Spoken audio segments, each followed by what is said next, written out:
Aujourd'hui, nous accueillons donc des personnes adultes sourdes avec des troubles associés. L'objectif principal de ce projet, bien évidemment, c'est que nos résidents puissent profiter à part entière d'un site qui leur est alloué, mais pas que. C'est-à-dire que ce site est mis en place pour qu'ils puissent exprimer leur savoir-faire. Bien sûr, on va utiliser leurs compétences, pas ceux qui les handicapent, on va utiliser leurs compétences.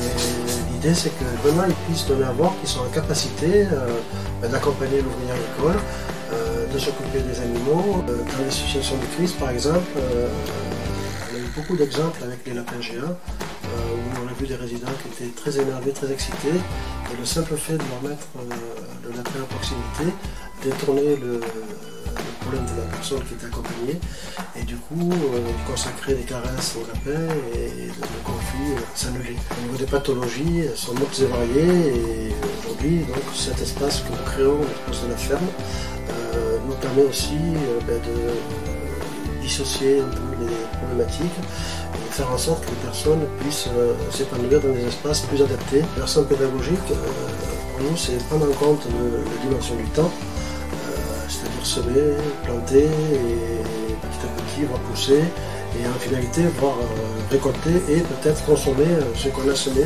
Grâce à l'enveloppe qui a été fournie par le conseil départemental, on a quand même pu mettre en place un projet de réhabilitation des accès en faisant tout le chemin de l'accès à la serre et au champ qui profiteront à la ferme dans quelques temps, avec aussi pour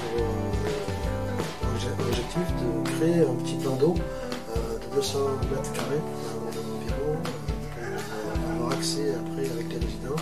On aura une petite heure de pique-nique, il y aura des canards, il y aura des oies, même peut-être des oiseaux de passage qui s'arrêteront. Je suis Mourad Chekir. Ça fait un an que j'ai intégré l'ERSAM.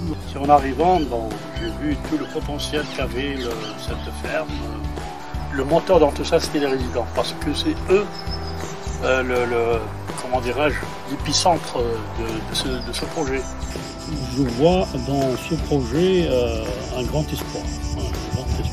Voilà, ce projet a un coût et voilà, ça a du sens pour nos personnes. Donc nous comptons sur les médecins publics et privés afin de parvenir à boucler